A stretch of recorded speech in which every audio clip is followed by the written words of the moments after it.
always ask me how I got so savage, and the truth is simple. I was raised by men who lied for a living and women who prayed I wouldn't become them. But honestly, sometimes I think I just happened. Like, one day God sneezed and was like, oops, that one's gonna be a problem. You ever realize years later that you were kidnapped? Retroactively? Like, you're 8 years old, playing tag in a mansion, eating snacks, and the next thing you know, you're 22, standing there having a flashback memory, thinking, oh my God, was I collateral? Yeah, that story starts with my grandpa. Now, when I say grandpa, you're probably thinking barbecues, denim, fishing trips, the whole nine. Yeah, no. My grandpa was different. He was a legend, a cautionary tale, a walking contradiction wrapped in cologne that cost more than most people's rent. Loved by family, adored by women, feared by most who really knew him, and absolutely impossible to explain on paperwork. But to me, he was the sun. Even if sometimes he dragged me way too close to the fire. This is the day I learned he wasn't a myth, just a man, a dangerous, brilliant, deeply broken man, who loved me enough to apologize decades later for teaching me how to survive. And that's what he really thought he was doing. And I mean, he did. He taught me how to survive in his world. And for a person who lacks perspective, that's all he ever knew, and it's all he could ever see.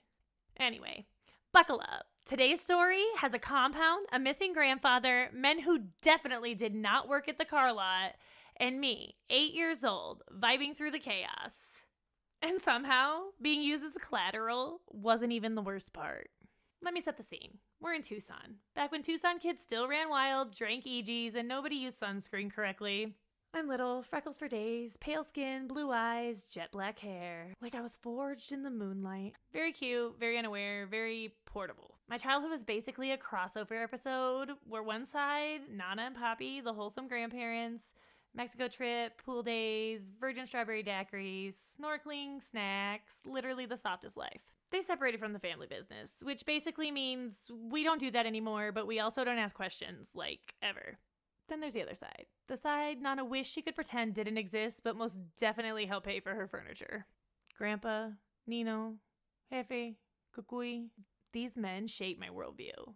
Not because they taught me things, but because they assumed I was born knowing them. By 8 years old, I knew more unspoken rules than some politicians know about actual laws. And the day of the compound? Oh baby, that was a masterclass. So picture this. Grandpa scoops me up. No explanation, no warning, just come on little girl. I knew that meant don't ask, don't tell, buckle up, and be cool. He gave me the usual briefing on our long journey. We were going to go across the border, have dinner with some friends of his.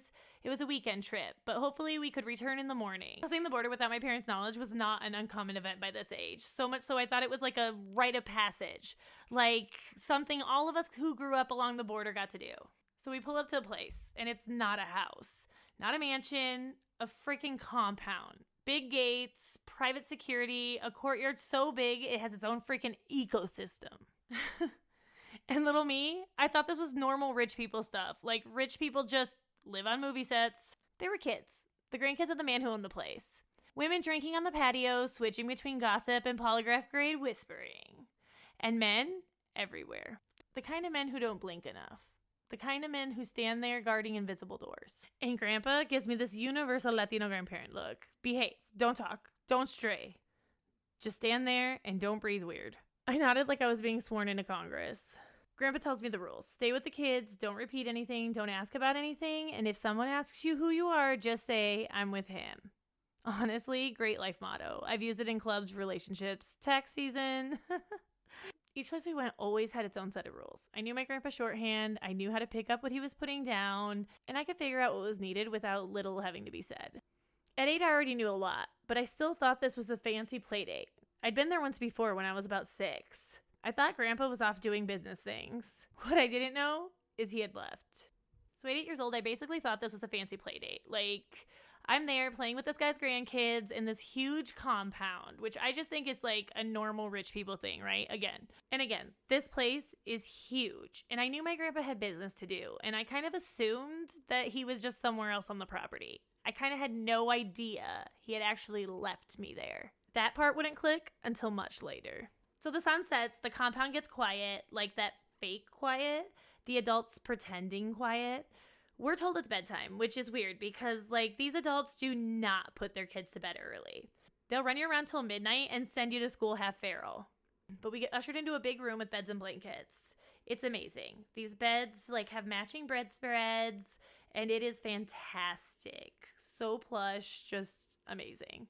One of the girls starts braiding my hair, the boys are all wrestling around, and some lady is, like, handing out the best snacks. I had a blast. Little did I know, I was vibing in captivity. I remember thinking, Grandpa's been gone a while. But then again, no one was panicking. And when you grow up around powerful men, you learn very quickly that if no one's panicking, there's probably not a reason to panic. Everyone knew he wasn't there, except me. Thank God, because I totally would have asked too many questions and ruined the whole damn thing.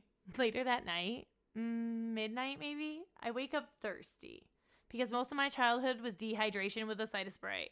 I wander into the hallway and one of the men, big, silent, definitely not a car salesman, steps in front of me. He doesn't yell. He doesn't even touch me. He just says politely, "Mija, not this way."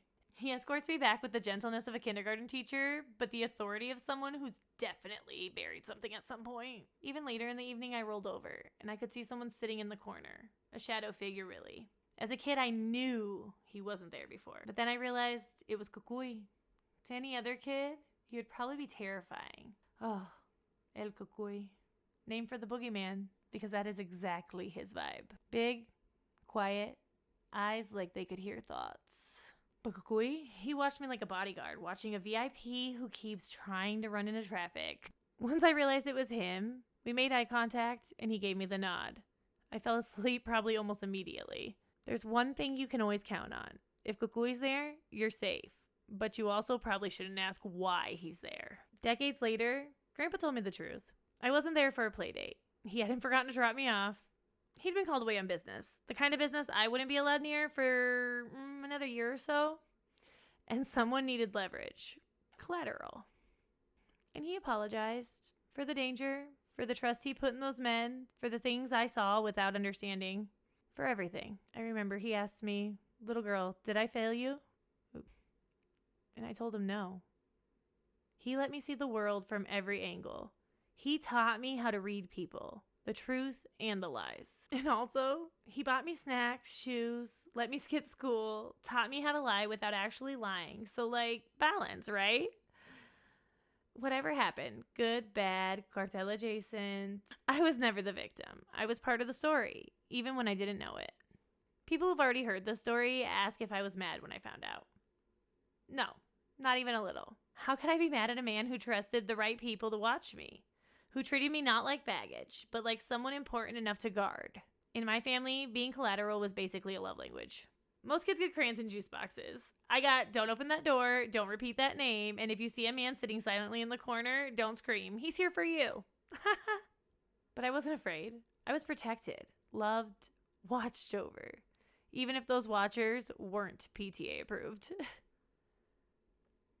People ask how I became savage, and they expect trauma and tragedy. I guess there's some of that too. But the truth? Savagery wasn't something I became. It was something I was taught, modeled, sharpened by men who lied for a living and the women who prayed I wouldn't become them. So yeah, that's the night I realized my childhood wasn't quirky. It was classified. And if you grew up like me, you get it. And if you didn't, congrats. Your Christmases were probably quiet. The older I get, the more I realize something. The people who raised me did the best they could with the lives they survived. My grandpa apologized, and I forgave him because he gave me perspective, and for me, that was enough at the time. Since then, I've done a lot of healing, a lot of realization. We'll get more into that later. Plus, who else gets unknowingly kidnapped twice and still turns out fabulous? It's giving resilience with a side of emotional damage, and I'm okay with that. Your homework this week? Think of someone who shaped you in a way that nobody else understands. Good or bad, complicated, messy, human. Ask yourself, did they fail you or did they prepare you? Either answer is okay. In our next episode, we're delving deeper into Cucuy. Yes, that Cucuy. The man who made grown men stutter, but somehow let me braid his hair. Until then, stay safe, stay curious, and remember, some of us weren't raised. We were forged.